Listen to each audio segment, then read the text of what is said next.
bismillahir rahmanir rahim wassalatu wassalamu ala sayyidina muhammad wa ala alihi wa sahbihi wa sallama tasliman. Ẹ̀yin olùtẹ́tí wa nílé lóko ní gbogbo ibi tó ń kí ẹ ti máa gbọ́ wa, ìkẹ́ Ọlọ́run àti ọlá Ọlọ́run àti oore ajẹ́ǹjẹ́tàn rẹ̀ kí ó máa bá yín gbé, kí Ọlọ́run ọba kó jẹ́ ká rí oore tó pọ̀ nínú àwẹ̀ Ramadan àti ọdún yìí, kí Ọlọ́run ọba aláàánú èyí tó jẹ́ pé máa ń fi àánú rẹ̀ àti ìkẹ́ rẹ̀ yìí máa fi ń ta ọmọ adarí wọn lẹ́rẹ, kí ó ṣe oore tó pọ̀ fún wa. Gbogbo ohun tí a béèrè ní ọdún yìí kí Ọlọ́run ọba kí ó ṣe fún wa. Olóòtú ètò yìí ti alẹ́ òní ni Muftahu Adéwọlé Ọmọlálẹ́yẹ, gẹ́gẹ́ bí a ti jọ máa ń wà lórí ètò yìí tí à ń gbádùn yín tẹ̀yin náà ń gbádùn wa. Ọlọ́run ọba tó so wá pọ̀ kò ní bá dáadáa tó ṣe fún wa jẹ́ o. Ǹjẹ́ ní òní yìí ètò kínníkínní, ẹni tí ẹ bá fẹ́ kí ní jákèjádò gbogbo àgbáńlá ayé òun náà la máa retí yín, ẹ máa kàn sí wa lórí ẹ̀rọ tí a ti fún yín síwájú. Bákan náà ni kó tó di pé ẹ bẹ̀rẹ̀ sí kàn sí wa, ẹ rántí ìbéèrè tí a ti fi sí orí onislam.net fún yín. Àkọ́kọ́ ìbéèrè jẹ́ kí n rán yín létí o, òun náà ni pé ní ọdún ìjírà wo ni a ṣe ààwẹ̀ Ramadan ní ọ̀ranyàn fún mùsùlùmí?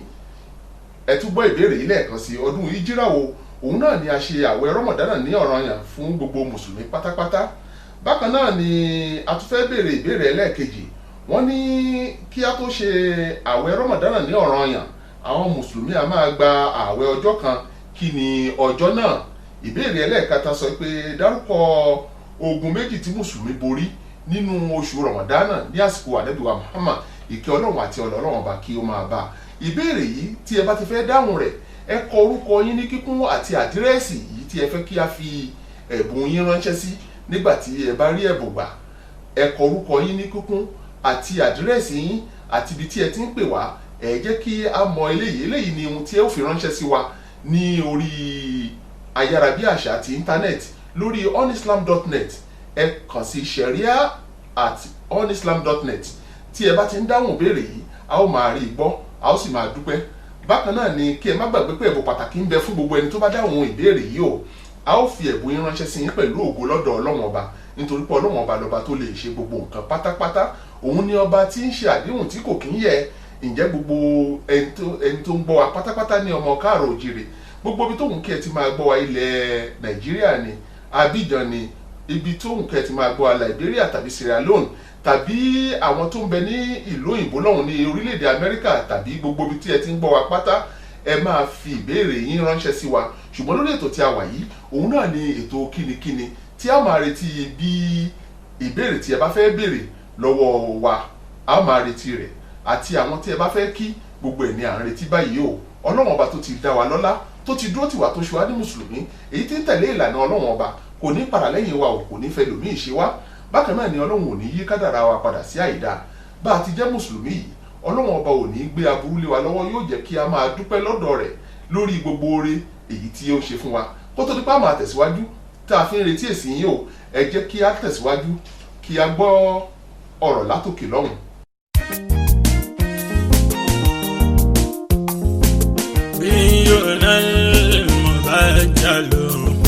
وذكره المسرمد نبينا المبجل وذكره المسرمد نبينا المبجل.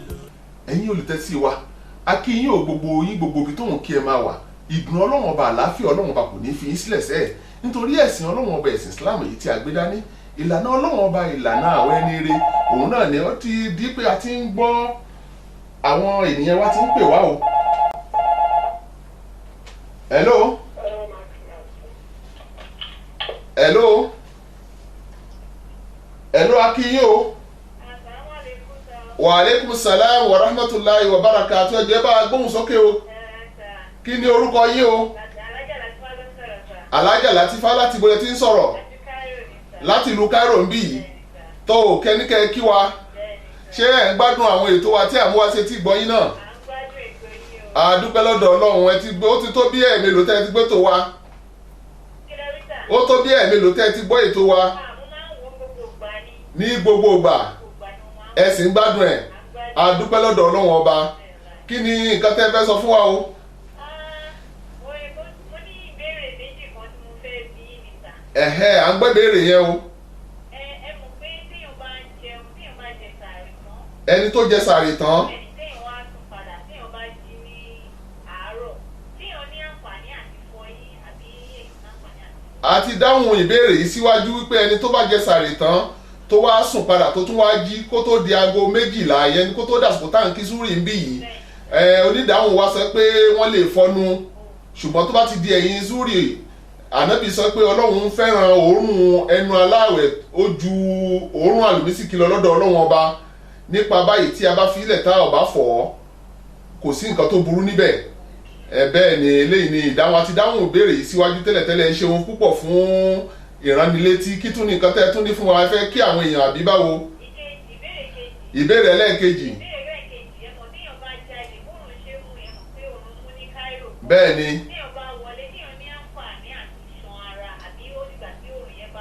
bẹ́ẹ̀ ni nínú ìlànà kò sí nǹkan tó burú pé kí á wẹ̀ nínú ọ̀sán Ramadan ṣùgbọ́n a ó rí i pé nínú àlàáfíà kò bá mu kéèyàn kúrò nínú oòrùn kó wọ inú ilé ìwẹ̀ láti wẹ̀ ó lè fa àìsàn ibà àtàwọn àìsàn míì eléyìí ohun tó bá sì pani lára Islam ò fẹ́ kí a ṣe torí ọ̀rọ̀ Ọlọ́run ọba sọ pé ẹ má fi ọwọ́ ara yín fa nǹkan tí ó dá ẹ̀mí lágara nípa báyìí kò yẹ kí a ṣe tó bá jẹ́ pé yóò bá fa àìsàn fún wa ṣùgbọ́n kò sí nǹkan tó burú tí a bá wò ó pé bí àsìkò ṣe rí ó yẹ ká ṣanra kò sí nǹkan tó burú níbẹ̀ àwọn wo lóhùn ìkábá yín kí o.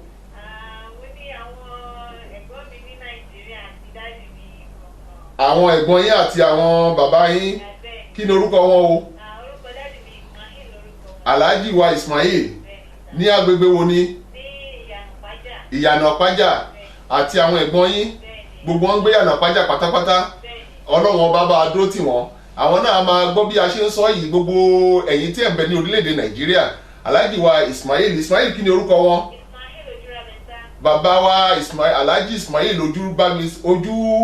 Ojúrabẹ́sà àwọn náà ni ọmọ wọn kí láti orílẹ̀-èdè Cairo fún àwẹ̀ ti Ramadan kọ́lẹ̀ ń kí wọn fún un tó Ọlọ́run ọba tó dá wọn lọ́lá Ọlọ́run ò ní gba oore tó ṣe fún wọn o dáadáa wa kò ní bàjẹ́ láíláí ẹ ṣe púpọ̀ adúpẹ́ lọ́wọ́ yín o orí ètò tí a wà òun náà ni ètò kínníkínní o a kàn bá yín dáhùn ìbéèrè yẹn ni nítorí pé kí a má fi àsìkò ṣòfò ṣùgbọ́n inú wa dùn pé ẹ̀ ń gbé ètò yẹn máa gbé ètò yẹn tún máa wò wá bẹ́ẹ̀ ṣe ń wò ẹ́ máa gbádùn Ọlọ́run ọba tó ti dúró tì yín kò ní padà lẹ́yìn yín ẹ ṣe lọ́pọ̀lọpọ̀ o ẹ ṣe o.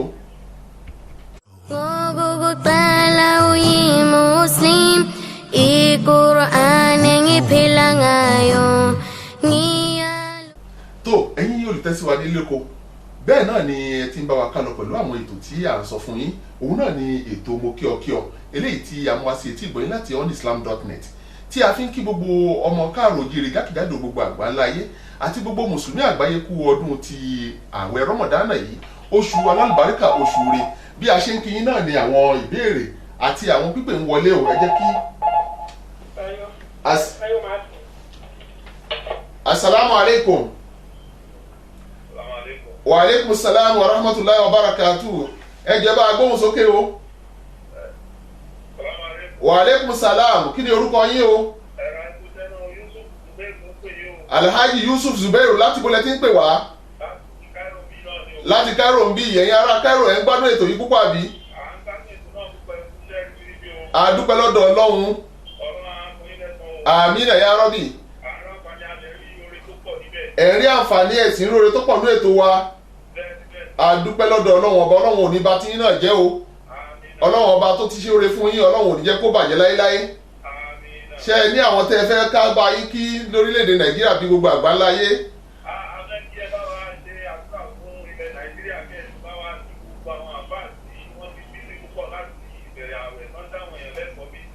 Naam.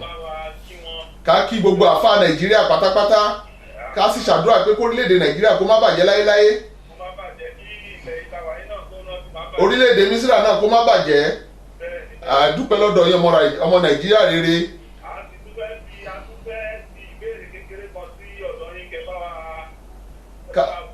Ó dà ń gbọ́ béèrè yín o. Ìbéèrè ta fẹ́ béèrè náà ni pé nípa ìrun tàráwì tí a mọ̀ sí aṣámú. Ìrun aṣámú ìrun tàráwì. Ǹjẹ́ ìrun náà ṣé èèyàn lè dá kí ni àbí dandan ni pé ká kí ní jọ̀mọ́? Tó jẹ́ a lè dá kí ni àbí ká dandan ni ká kí ní jọ̀mọ́. Tó ìbéèrè tí. Ìkejì ni pé ṣé ìrun náà ṣé dandan ni ká kí rákà mẹ́wàá ni àbí torí àwọn kan wọ́n ń confuse wáyé pé a lè kí rákà mẹ́rin a lè kí náà wọ́n fẹ́ bèrè pé ṣé iye tó bá wù yàn rákàlẹ̀ yàn lè kí ni àbí báwo ni.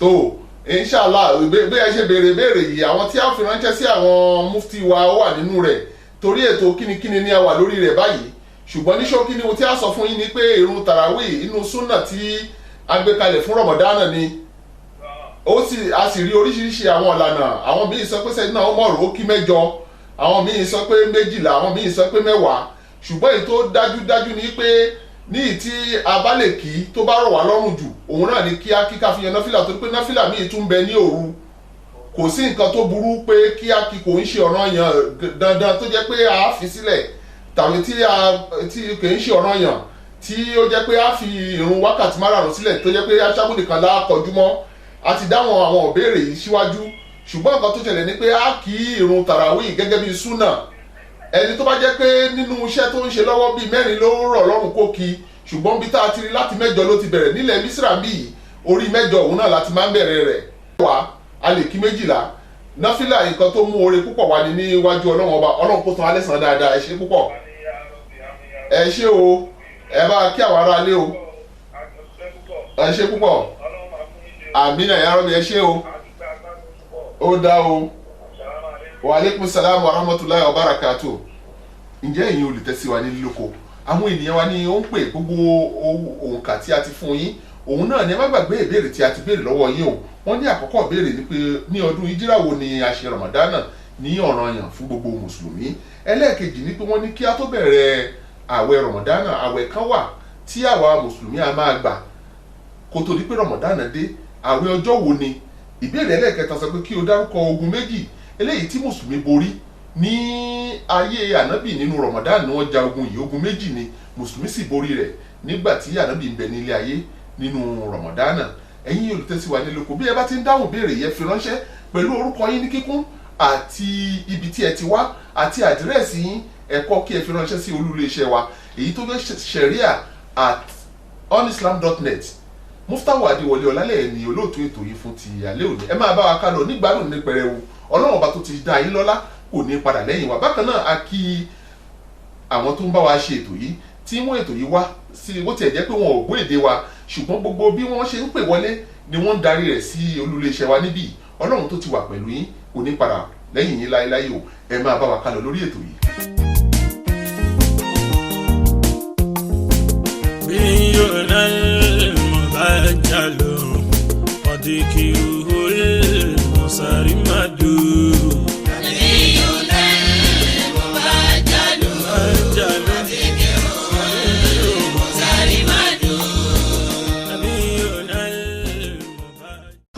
olùtẹ́tí wa Túndé ògẹ́ bí a ti ń dé ètò kínníkínní nínú oṣù Ramadana òun náà ni ibi tí a ti ń kí gbogbo ọmọ káàrọ̀ oòjíire pátápátá tó jẹ́ mùsùlùmí àti gbogbo ẹni tó ń ràn wá lọ́wọ́ pátápátá lórí ètò gbogbo ẹ̀yin tẹ́ ń gbọ́ ètò wa àánú Ọlọ́run ọba ò ní fi í sílẹ̀ dáadáa tọ́lọ́run ti ṣe fún yín Ọlọ́run ò ní jẹ́ ó bàjẹ́ a kí yín lórí ètò kínníkínní Muftahu Adéwọlé ọmọ Ọlálẹ́yẹ òun ló ń bẹ pẹ̀lú yín pẹ̀lú ètò yìí a ó máa retí gbogbo ìpè yín èyí tẹ́ máa pè wá lórí ẹ̀rọ wa èyí tí a ti fún yín tí ẹ rí ní ojú ọpọ́n báyìí òun náà ni kí ẹ fi pè wá sí tí a sì máa dúpẹ́ tí a sì máa dáhùn àwọn ìbéèrè tí ẹ bá fi ránṣẹ́ sí wa gbogbo àwọn tí ẹ fẹ́ kí a kí gbogbo wọn náà ni a ó máa mú kíkí yín bá àlàáfíà Ọlọ́run ọba àánú Ọlọ́run ọba kò ní fi yín sílẹ̀ o oore Ọlọ́run tọ́lọ́run ti ṣe fún yín Ọlọ́run ò ní tọwọ́ ìbànújẹ́ bọ̀ kò ní jẹ́ kí àṣetánì kó ṣe wá lérè ẹni tó ti ń ṣe mùsùlùmí òdodo Ọlọ́run ọba kò ní yọ kúrò nínú àwùjọ Islam ǹjẹ́ ẹ jẹ́ kí a túbọ̀ o salamu alaikum ẹ rọra o ta ní bá wa sọ̀rọ̀ o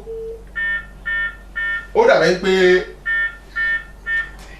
wọ́n ó tún pè padà torí pé ẹ̀rọ tí a fi ń sọ̀rọ̀ ó ti gé tó gbogbo ẹ̀yin olùtẹ́sí wa orí agogo tí a fún yín tún bẹ lórí ọpọ́n yìí òun náà ni kí ẹ máa pè wá sí gbogbo ibi tóun kí ẹ ti máa pè wá ní àgbáyé ẹni tó bá fẹ́ pè ní orílẹ̀-èdè mìíràn kó fi +202 sí iwájú òǹkà tí a fún yín ṣùgbọ́n ẹni tó bá ń pè nílùú Cairo kó ṣe é ní 20 kó tó fi nọ́mbà tí a fi síwájú yín yìí kó tó fi sí Ọlọ́run ọba tó ti ṣe dáadáa fún yín kò ní bàyí jẹ́sẹ̀ àní Ọlọ́run ọba yóò máa lékún lórí gbogbo wa lórí ètò kínníkínní fún ètò Ramadana Muftahu Adéwọlé ọmọ Ọlálẹ́yẹ tí ó jẹ́ olóòtú ètò ti onislam.net òun ló ń kí yín o dáadáa yín yóò máa lékún. صلوا يا واهب الصفا للنبي معدن الوفا مما الله أوفى سنب من كان أشرفا. tó ẹ̀yin olùtẹ́sí wa à ń retí àwọn tí ẹ fẹ́ kí ẹ dárúkọ wọn àti àgbègbè tí wọ́n bá ń bẹ kí a lè máa mú iṣẹ́ yín ká máa mú bá wọn ká máa ṣàlàyé ohun tí ẹ fẹ́. tó salamu alaikum. ok salamu alaikum. akínyìn o kí lorúkọ yín o. Alájà Nafisat Àyìnkẹ́ láti wọlé tí ń pè wá. Láti Cairo ó dàbí ẹgbẹ́ yẹn ará Cairo ẹ̀ ń gbádùn ètò wa púpọ̀ o. Ṣé ẹ̀ ń gbádùn ẹ̀ dáadáa? Lórí ètò kínníkínní ni a wà báyìí, ètò kínníkínní fún oṣù Ramadan tí a fẹ́ kí àwọn ẹbí wa ní gbogbo àgbáyé. onislam.net ẹ̀ ń gbádùn ẹ̀ ní pẹrẹwu. Àwọn wo ló wù yín ká kí o àbí àwa náà lè fẹ́ kí? ẹ fẹ́ kí Alhaji Muftahu Ọlálẹ́yẹ tó ń bá yín sọ̀rọ̀ báyìí inú wa dùn ẹ ṣeun o. àwọn olè tún fẹ́ kí o.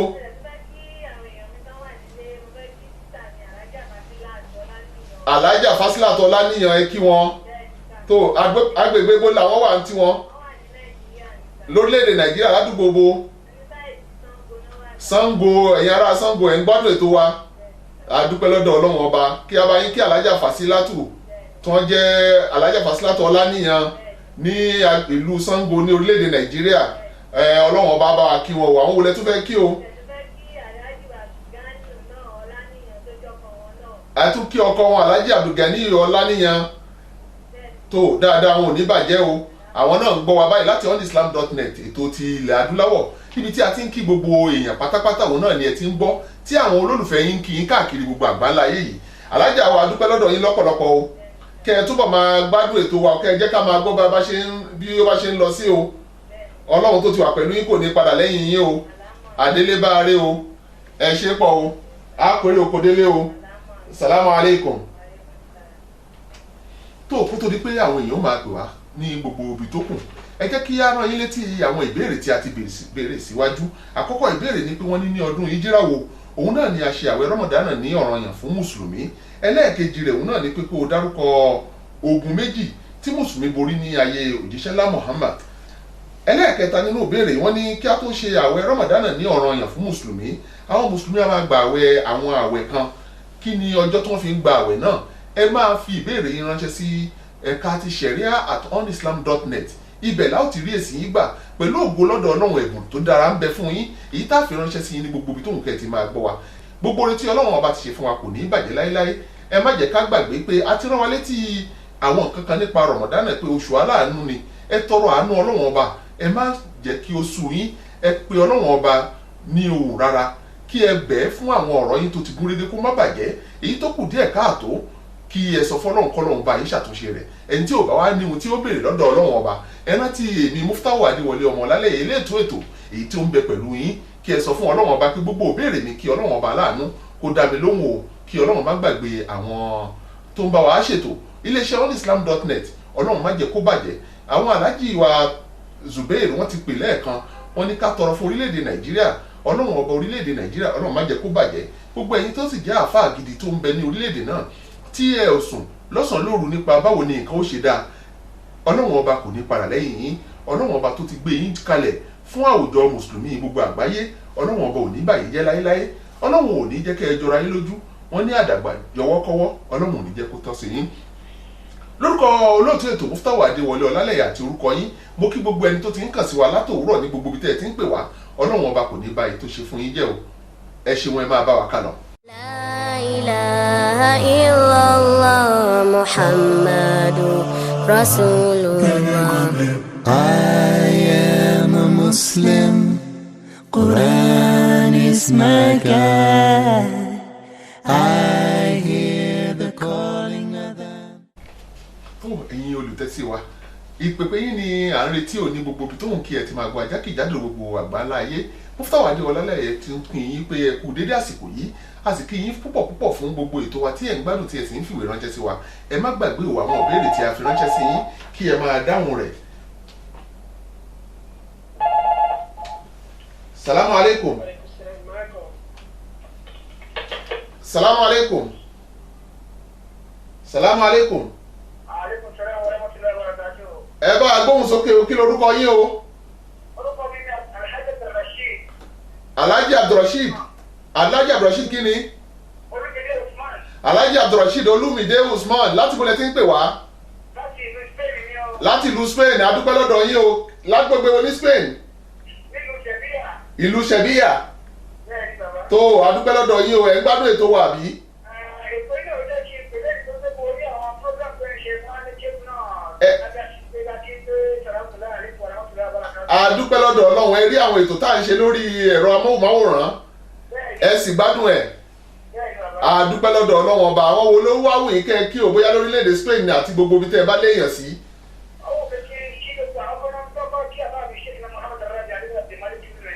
ẹ kí bàbá wa Sheikh Rabi Adébáyọ̀ Abdulmalik kọ́lọ́run jẹ́ kẹ́mi wọ́n gùn fún wa.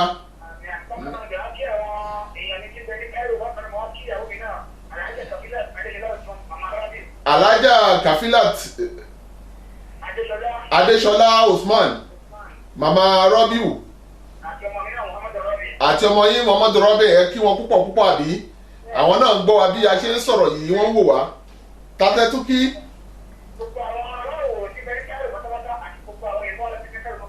gbogbo àwọn jàmáà ilé kéwò òwòrò tí ń bẹ ní Cairo, ìyẹn ilé kéwò bàbá Sheikh Rabi Adébáyọ̀.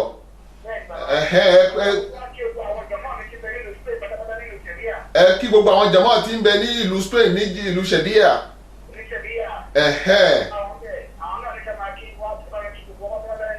tó àdúpẹ́ àfáà wa Abdulrasheed láti ìlú Spain, àwọn ni wọ́n ń pè wá tó ń kí gbogbo jàmáà. ṣé ó ti tán o?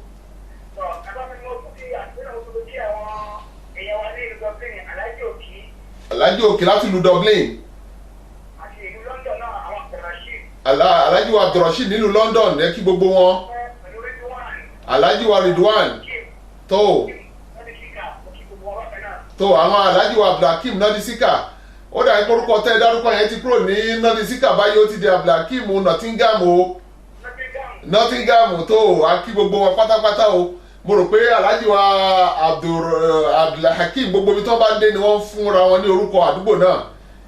nígbà tí wọ́n gbé lu Cairo wọ́n jẹ́ Abdulhakeem Nodisika.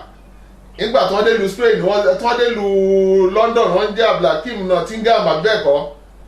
Ọlọ́run tó ti wà pẹ̀lú yín ò ní padà lẹ́yìn yín o. ẹ bá kí gbogbo àwọn jàmáà wa iléeṣẹ́ onislam.net, èyí tí olóòtú ètò ń jẹ́ Mustafa Adéwọlé ọmọ ọlálẹ́yẹ ló ń kí yín o.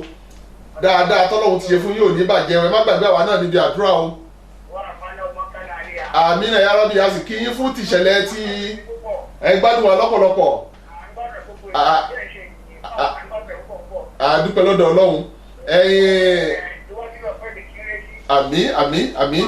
àmín ya Rabbi. bákan náà ni a kí yín fún ìṣẹ̀lẹ̀ ti àjálù ti ọkọ̀ ojú irin tó ṣẹlẹ̀ nílùú Spain, èyí tí ọ̀pọ̀lọpọ̀ ṣaláìsí. Ọlọ́run ọba bá foríjì àwọn tó ti ṣaláìsí o. Ọlọ́run á dúró tì wá, ẹ ṣé lọ́pọ̀lọpọ̀. ó dàbọ̀ o. salamu alaikum. tó ẹ̀yin ènìyàn wa ní gbogbo àgbáńlá ayé, tí ẹ bá ti rí ẹ̀rọ tí a fi síwájú yìí, òun náà ni kí ẹ máa pè wá. orílẹ̀-èdè Spain ni wọ́n ti pè wá báyìí. àwọn tó ti pè wá ní orílẹ̀-èdè Cairo wà ń bẹ̀. ẹ pè wá ní gbogbo ibi tí ẹ bá ti fẹ́ pè wá ní àgbáyé. a máa jẹṣẹ́ yín fún àwọn aráalé. dáadáa tọ́lọ́run ti ṣe fún yín ò ní bàjẹ́. àní àti èmi àtẹ̀yìn lágbára lọ́dọ̀ Ọlọ́run ọba Ìdùmarè, ọba adániwáyé má gbàgbé ẹni. ní gbogbo ìgbà òun náà la máa wà bí ẹ̀wà. dáadáa wa ò ní bàjẹ́ o. ẹ máa bá wa ká lọ. أعوذ بالله من الشيطان الرجيم بسم الله الرحمن الرحيم يا سيدي خير البريات إنما ذكرك لا تنفع قيودها لورق الإنس والأملاك.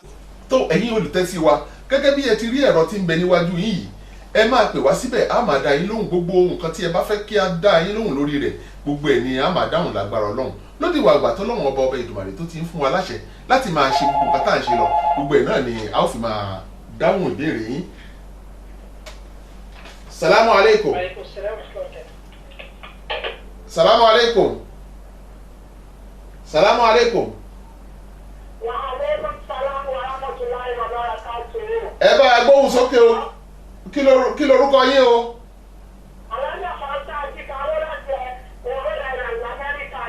Alájà Fausa Tajikawo láti Rhode Island ní Amẹ́ríkà.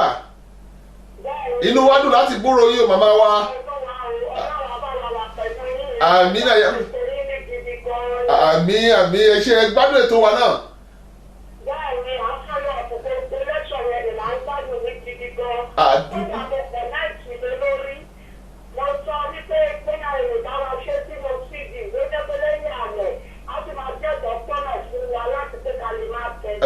Àdúpẹ́ lọ́dọ̀ Ọlọ́run ó wù yín ká ṣe sínú CD ká fi ránṣẹ́ sí yín kẹ́ máa tẹ̀lé lẹ́yìn àwẹ̀.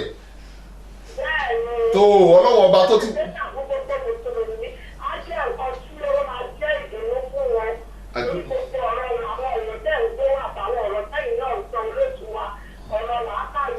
Àdúpẹ́ lọ́dọ̀ Ọlọ́run ọba. Àmín ya Rabbi màmá wa. Àdúpẹ́ gbogbo dáadáa tọ́lọ́run ti ṣe fún yín ò ní bàjẹ́ o. Báwo ni àwọn jàmáà wa ní ìlú Rhode Island ń kọ́?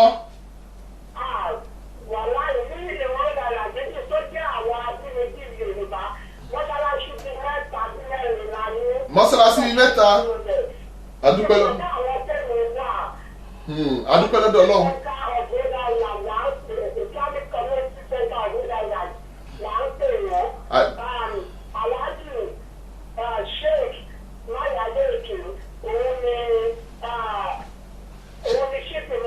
Aláyí Sheikh Mayaleke ṣé tí wọ́n jẹ́ ọmọ ìlú Ìjẹ̀bú-Òde.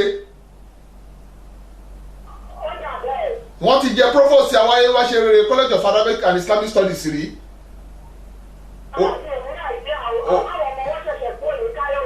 Mo ti mọ̀ wọ́n èèyàn pàtàkì ní bàbá dáadáa ni wọ́n. Àjọṣe àràfà ọdún 19 àjọṣe àràfà ní ọdún 1993 ni wọ́n.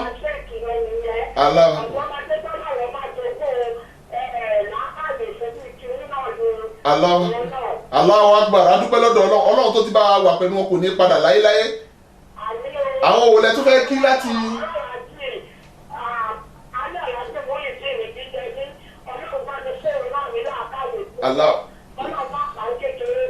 Àmín. Adúpẹ́ lọ́dọ̀ Ọlọ́run alájì. Allahu Akbar. Àmín ya Rabbi.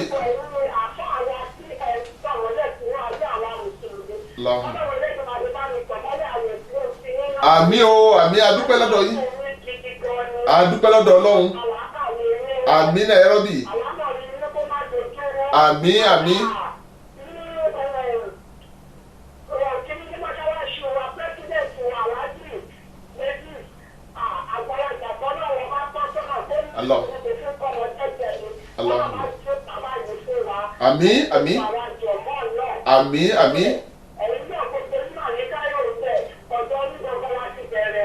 Adúpẹ́ lọ́dọ̀ Ọlọ́run.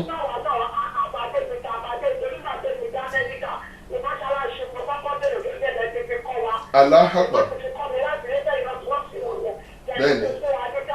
Adúpẹ́ lọ́dọ̀ Ọlọ́run. Àmín. Adúpẹ́ lọ́dọ̀ Ọlọ́run. Àmín o àmín ya Rabbi adúpẹ́ lọ́wọ́ yín. Adúpẹ́ lọ́wọ́ yín màmá wa Ọlọ́run tó ti wà pẹ̀lú yín kò ní padà lẹ́yìn yín láéláé o. Gbogbo bí ẹ ṣe ń ṣe òun náà ni à ń gbádùn pátápátá ẹgbẹ́ ẹsẹ̀ ṣe ń gbádùn ètò wa inú tiwa náà ń dùn pé ẹ̀ ń gbọ́ wa.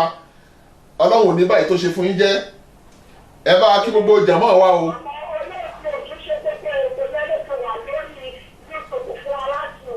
Ó dá lágbára Ọlọ́run gbogbo ètò yìí bí a bá ti ń ṣe tán tí iléeṣẹ́ amóhùnmáwòrán wa bá ti ń gbé jáde a máa gbé sórí YouTube fún yín láti máa gbọ́ kẹ́ẹ̀tì máa sọ̀rọ̀ lórí rẹ̀. Ọlọ́run ọba dúró tì wá o ẹ ṣé lọ́pọ̀lọpọ̀. Àmín. Ó dá o salamu alaikum o. Àmín ya Rabbi.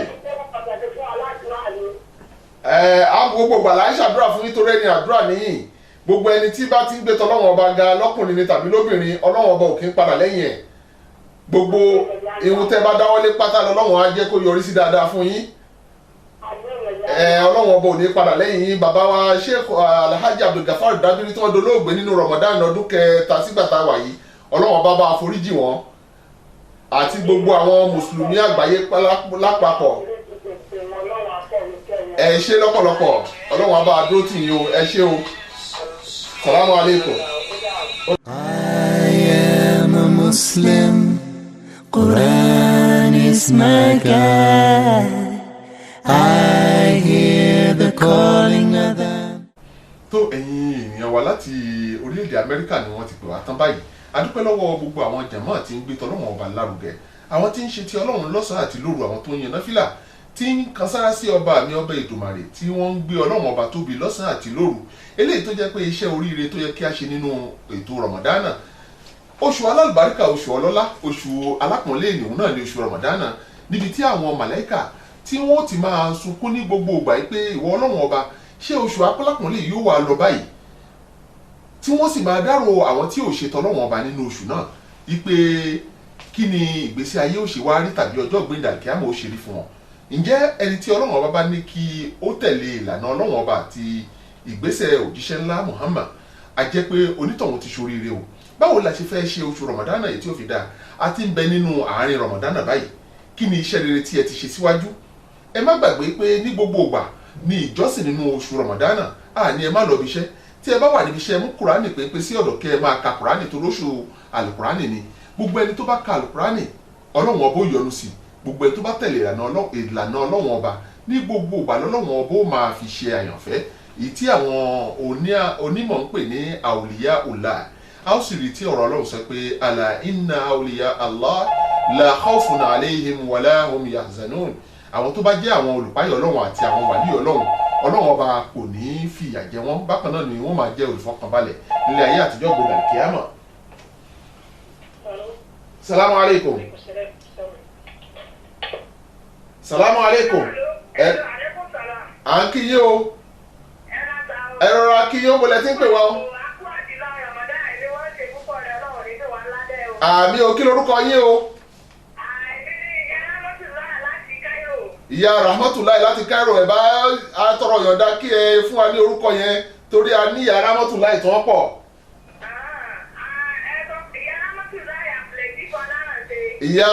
Ìyàwó Alhaji Abdulateef Alárànṣe akíyín lọ́pọ̀lọpọ̀ ẹ̀yin ní Ishaq design àbí Doyin African fashion design ẹ̀yin lẹ́ ń pè wá akíyín lọ́pọ̀lọpọ̀ o a sì gbádùn àwọn aṣọ ìbílẹ̀ Yorùbá èyí tẹ́ ẹ̀ rán fún àwọn èèyàn wa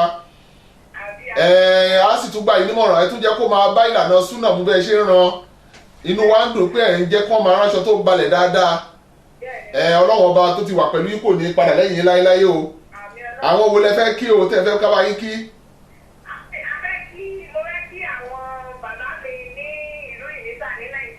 Bàbá wa nílùú Ìníṣà ní Nàìjíríà kí lorúkọ wọn. Alhaji Sheikh Ibrahim Awal. Bàbá Tafsir ìlú Ìníṣà.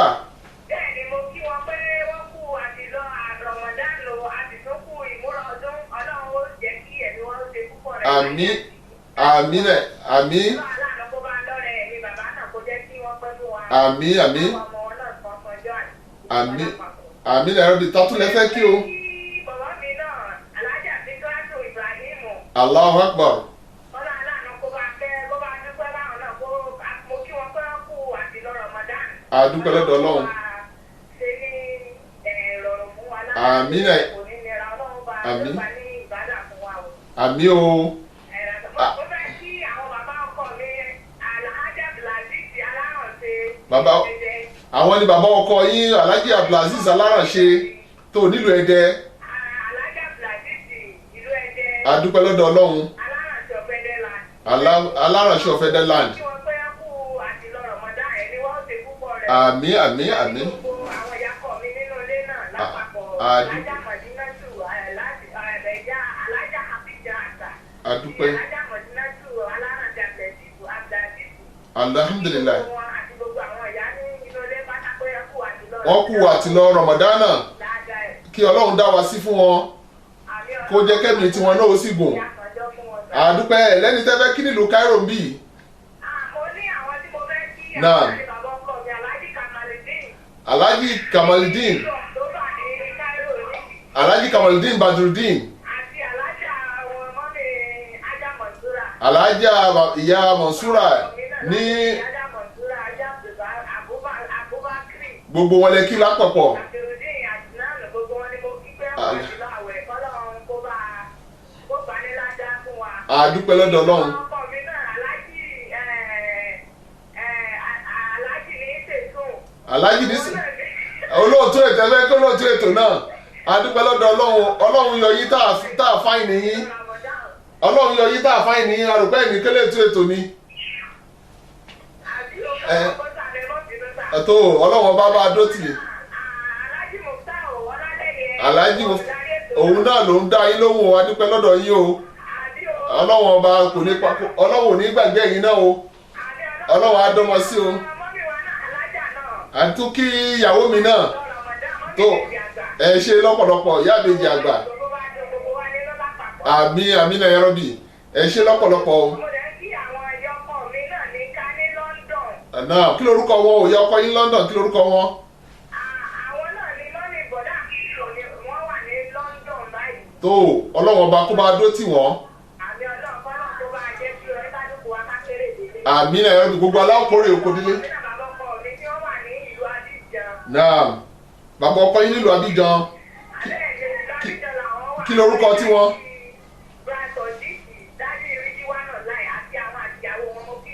bàbá Ridwan bàbá Sodiq àtìyàwó wọn ẹ kí wọn nílùú Abidjan àwọn náà ń gbọ́ wa torí pé ètò tá à ń ṣe ìyè tó gbogbo ọmọ káàró jíire jákèjádò gbogbo àgbáńlá ayé ni níbi tó nǹkan ti máa gbọ́ wa ọmọ káàró jíire tó jẹ́ mùsùlùmí àti tí ò ń ṣe mùsùlùmí tó fẹ́ kọ́ nípa ẹwà tí ń bẹ nínú Islam gbogbo wọn pátápátá ni ètò yìí wà fún Ọlọ́run ọba tó ti wà pẹ̀lú kò ní padà lẹ́yìn yín láéláé ire lójú wo máa rí ẹ ṣe wọn wa salamu alaikum wa rahmatulahi wa barakatuh. tó ẹ̀yin olùtẹ́tí wa bí kíkí ṣe ń wọlé òun náà ni à ń kí ikú àjọyọ̀ ọdún Ramadana yìí oṣù alálùbáríkà oṣù tó jẹ́ pé ọjọ́ kan ń bẹ nínú rẹ̀ èyí tó jẹ́ pé ọjọ́ yìí ọjọ́ àlùbáríkà púpọ̀ ni ọjọ́ tó lóore ju ẹgbẹẹgbẹ̀rún oṣù lọ ọjọ́ tí Ọlọ́run bá ròyìn pé òun ni ó fi ń dára ju gbogbo ẹgbẹẹgbẹ̀rún oṣù lọ ẹ rí pé ó yẹ ká máa palẹ̀mọ́ pàtà àti dé àárín Ramadana báyìí ká máa palẹ̀mọ́ báwo ni a ṣe fẹ́ ṣe àṣeyọrí torí kò sí àṣeyọrí fẹ́ni tí oṣù Ramadana bá láyé tí ò sin Ọlọ́run ọba tí wọ́n tú ẹrù rẹ̀ tó jẹ́ pé òfò ni wọ́n bá ń bẹ̀ Ọlọ́run ọba aláàánú má mà ṣe wá nínú ẹni tí wọ́n bọ́ fọ nínú ẹrù wa kàwá mọ́nú ẹni tó jẹ́ pé tí wọ́n bá tú ẹrù rẹ̀ níjọ́ gbẹ̀ndẹ̀ àlìkíyàmà yóò kún pẹ̀lú ìmọ́lẹ̀ Ọlọ́run ọba àánú Ọlọ́run ọba àforíjì Ọlọ́run ọba àti ìfọ̀kànbalẹ̀ òun náà ni yóò máa bẹ́ńbẹ̀ ní àsìkò yìí mo fi dédé àsìkò yìí kí gbogbo ọmọ káàró jíire àti gbogbo mùsùlùmí àgbáyé tó ń bẹ pátápátá tó ń gbọ́ wa ẹni tó gbédè wa àtẹni tí ò gbédè wa àwọn olólódì kankan ẹni tó ṣe Islam àtẹni tí ò tí ì ṣe Islam yípe ẹ̀sìn ọlá ẹ̀sìn ìrọ̀rùn ní ẹ̀sìn Islam gbogbo ẹni tó bá so ohun tí ò yẹ mọ́ Islam a jẹ́ pé ohun tó ń rí ọ̀tọ̀ ni o ẹ wá mímọ̀ dáadáa fasalu ala dhikri in kuntum la ta'lamun ẹ bèrè lọ́wọ́ àwọn tó nímọ̀ tí nǹkan kan bá wà tẹ́ ẹ bá nímọ̀ nípa rẹ̀ ẹ bèrè nítorí pé ẹ̀sìn ìrọ̀rùn tó dára ẹ̀sìn àlàáfíà ẹ̀sìn tó rẹwà púpọ̀ òun náà ni Islam ni ẹ̀sìn tó yẹ pé kò sí ìyẹpẹrẹ kankan bẹ̀ kò sí ká fi ọwọ́ bojú pé nǹkan kan ni ojú tìmítìmí ò gbọdọ̀ ṣe ní Islam kò sí ní Islam nítorí pé ọmọ mùsùlùmí ò ní mutí mùsùlùmí tó bá dára ò ní ṣe ṣìnà mùsùlùmí tó bá dára ò ní lo jìbìtì ǹjẹ́ túrú eléyìí bá ń bẹ nínú àwùjọ ọmọ adarí wọn ṣé ilé ayé ò ní gúnrégé àní ṣé ìgbádùn ò ní máa bá gbogbo káàró ojíire àti gbogbo àgbáńlá ayé pátápátá nígbà tí a bá rí ẹni tí kò mutí tí ò bá mutí kò ní dàlúrù tí a bá ní òfin Islam ní kí a má mutí ìyàwó tí ọkọ rẹ̀ ò mutí yóò mówó wálé ìyàwó tí ọkọ rẹ̀ ò mutí kò ní ìlú nílùkulù ẹni tí ọkọ rẹ̀ ò ṣe ṣìnà tí ò níbi tó ń wò káàkiri kò ní jẹ́ kí obìnrin míì hùn débi pé yóò máa ṣe ìyàwó rẹ̀ níṣekúṣe yóò sì lè rí owó mú wọlé kí wá lè fẹ́ sọ pé Islam gbé wá o tí ò bá a mu èyí tó jẹ́ pé ó yẹ ká lè máa kórìíra mùsùlùmí bó tilẹ̀ jẹ́ pé a ò ṣe àìrí àwọn amúnibúni nínú mùsùlùmí ṣùgbọ́n àwọn eléyìí ó yẹ kí ẹ mọ̀ pé wọn kì í ṣe mùsùlùmí òdodo ẹni tó bá tẹ̀lé ìlànà Ọlọ́run ọba àní ẹni tó bá gbé òṣùbà fún òfin Ọlọ́run ọba mi ọba adániwáyé má gbàgbé ẹni yóò rí ìpinnu tó rẹwà púpọ̀ òun náà ní Islam ẹ̀sìn tó ṣe é fi ṣe fáàrí ni nítorí pé aṣọ tí a bá wọ̀ kò ní rùn láéláé kì í ṣẹ̀sìn téèyàn ń ṣe lóru tí ó ní kẹ́nìkan má rí òun ní gbangba òun náà lẹ́ẹ̀rí mùsùlùmí pẹ̀lú dáadáa tí ń bá ń ṣe àyàfi àwọn tó bá ní àdúrà àkọ́kọ́ tí wọ́n ń ṣe lọ́tọ̀ ṣùgbọ́n kò ní jẹ́ pé nítorí pé ìhun tó wọ̀ ò dáa tàbí òwò ní ń bẹ irọ́ ẹ̀sìn tó dára fọ́kùnrin àti obìnrin ni ẹ̀sìn tó dára fún inú ilé ni ẹ̀sìn Islam ẹ̀sìn ọlá ẹ máa bá wa kalọ̀ lórí ètò yìí Muftahu Adéwọlé Ọlálẹ́yẹ ló ń kí yín ní àti iléeṣẹ́ amóhùnmáwòrán wa onislam.net ibi tí ẹ ti ń gbádùn ètò wa Ọlọ́run ọba yóò máa wà pẹ̀lú gbogbo wa.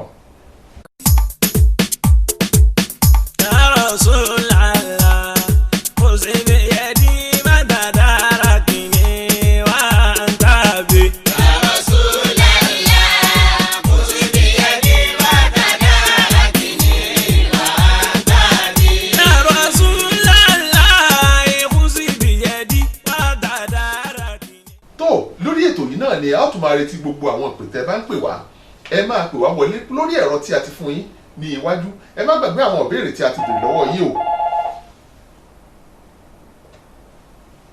Salamu alaikum. Salamu alaikum.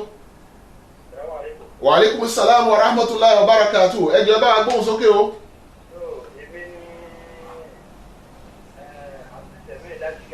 Alhaji wa Abdulsemi láti ìlú Cairo. Àdúgbò wo lẹ ń gbé ní Cairo? Allahu Akbar, Tajamul Awal. Ẹ̀yin bàbá wa ní. Ṣé bàbá wa Alhaji Semi láti ìlú Ìbàdàn ni? Láti bo?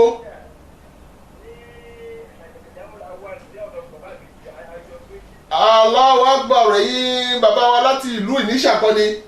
Ìkìrun ní Èjìgbò bàbá wa láti ìlú Èjìgbò àkíyìn ò bàbá wa Eléjìgbò ńkọ́ o jẹ́ ìgbúrò wọn báwo ni Ramadan lọ́dọ̀ yín àwọn ẹbí wa ńkọ́ nílùú Cairo ń bì ẹ bá gbóhùn sókè káwọn ará lè gbọ́ yín o alhamdulillah àwọn wo lóhùn yìí kẹ́ a bá yín kí láti orílẹ̀-èdè Nàìjíríà.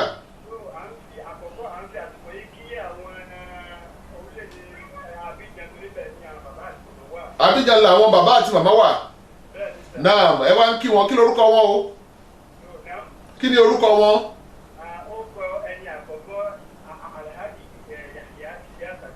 Bàbá wa tí a fi tọ̀wọ̀tọ̀wọ̀ dárúkọ wọn bàbá wa Alhaji Yahya Ilyas Àjàgbé lágbègbè nílùú Abidjan.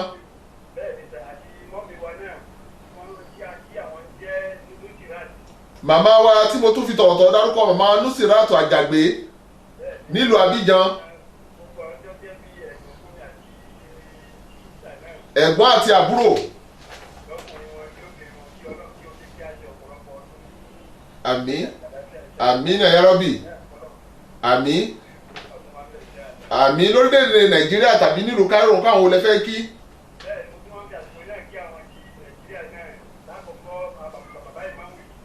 Bàbá wa ìmáàmù nílùú Èjìgbò ṣé ẹ lè bá ara rántí orúkọ wọn tó ní gbogbo ọ̀la ń ṣàdúrà fún. Kí lorúkọ bàbá wa ìmáàmù nílùú Èjìgbò? Alhaji wa Suleiman Abdulsalam Ọmọtókèṣe nílùú Èjìgbò. Ẹ má sọ orúkọ yẹn fẹ́nìkan tó ló ṣeéṣe kí béèrè wáyé nípẹ̀ tí a fún àwọn èèyàn lẹ́bùn pé kí lorúkọ bàbá ìmáàmù Èjìgbò. Ẹ má sọ fún èèyàn níjọ́ tá a bá béèrè o. Ọlọ́run ọba kò ní padà lẹ́yìn wa láéláé. Tó ẹ̀yin olùtẹ́sí wa nílé lóko Alhaji wa Abdulsemi láti ìlú Cairo bíi ni wọ́n ń fi kíkì wọn ránṣẹ́ sí gbogbo ènìyàn. Adúpẹ́ lọ́dọ̀ yín ò ẹ ṣe wọn o. Àbí adúpẹ́ ẹ ṣe pọ̀. Salamu alaikum. Tó ẹ̀yin olùtẹ́sí wa bí kíkì ṣe wọlé nínú wa dùn torí pé ètò tí ẹ̀ ń gbádùn yìí ètò tó jẹ́ pé Ọlọ́run ọba nìkan ló bá wa gbé ró ni. Tòwó kọ́ ti fáàrí kọ́ tí yìí kan kọ́ a ò jẹ́ nǹkan kan bí ò bá ṣe wọn Ọlọ́run ọba ọba òkè bá ṣe. Agbára Ọlọ́run ọba òun lẹ fi ń rí wa nínú amóhùnmáwòrán ọ̀rọ̀ tí a ń sọ jáde lẹ́nu tí ò bá sí agbára Ọlọ́run ọba ni ta ló tó sọ ọ̀rọ̀ tí ì bá ń ṣe Ọlọ́run ọba. Ọlọ́run ní mú ahọ́n dúró òun ní mú ọ̀rọ̀ dúró òun ní ọba ọ̀rọ̀ ọba atẹ́rẹ kárí ayé atẹ́ṣọ máka adánimágbàgbé ẹni kábíyèsí Ọlọ́run ọba ò bá wọlá pé agbógo fún ọ torí pé ògo ń jẹ́ tiẹ̀ látilẹ̀ kí o bá wa gbé ètò yìí lárugẹ kí o dúró ti gbogbo àwa tá à ń ṣe ètò yìí kí aburú má ṣe wá ká máa lọ láyọ̀ ká máa bọ̀ láyọ̀ gbogbo etí tó ń gbọ́ wa má jẹ́ kí etí náà ò di àìsàn àmúdi Ọlọ́run má fi ṣe wá Ọlọ́run nínú oṣù Ramadan yìí ẹ má wàá gbàgbé àwọn ìbéèrè tí a ti ń béèrè lọ́wọ́ yín. Ìbéèrè alákọ̀ọ́kọ́ sọ pé ní ọdún ìjírà wo ni a ṣe àwẹ̀ Ramadan ní ọ̀ranyàn fún mùsùlùmí.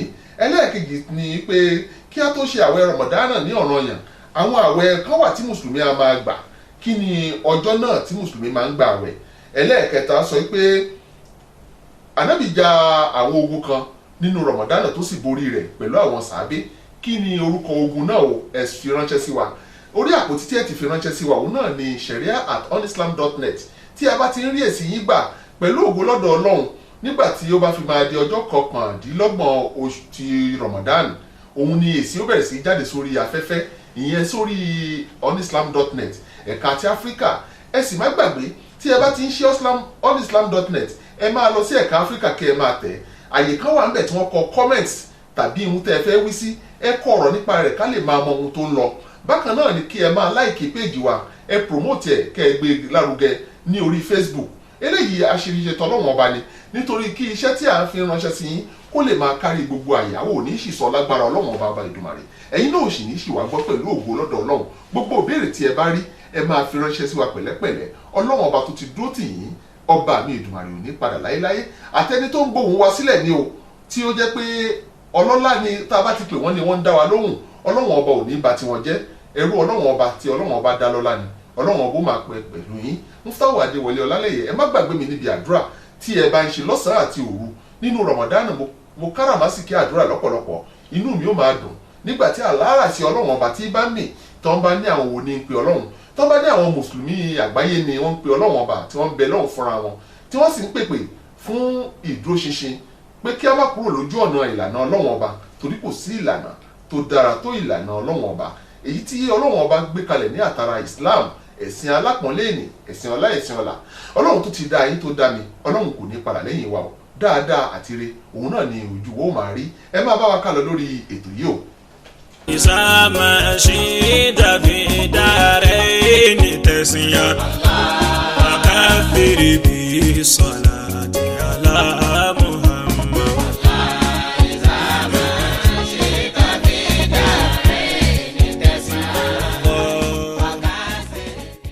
Tó ẹ̀yin olùtẹ́sí wa, ibi tí agbérí mọ̀lùdí lórí ètò ti alẹ́ òní léyìí tí ẹ ti ń pè wá tí à ń dá yín lóhùn. Ọlọ́run ọba tó ń jẹ́ kẹ́ ẹ máa rí wa pé kò ní padà lẹ́yìn yín o. Èyí tí Ọlọ́run ọba ti ṣe fún wa lóore, Ọlọ́run ọba yóò máa ṣe àlékún rẹ̀.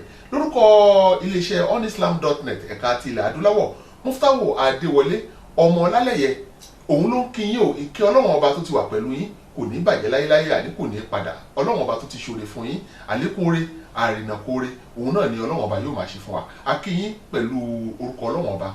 Wassalamu alaikum wa rahmatullahi ta'ala wa barakatuh. onislam.net ẹ̀ka tilẹ̀ adúláwọ̀ pẹ̀lú Muftahu Adéwọlé Ọlálẹ́yẹ. Ẹ ṣeun, ó dàbọ̀.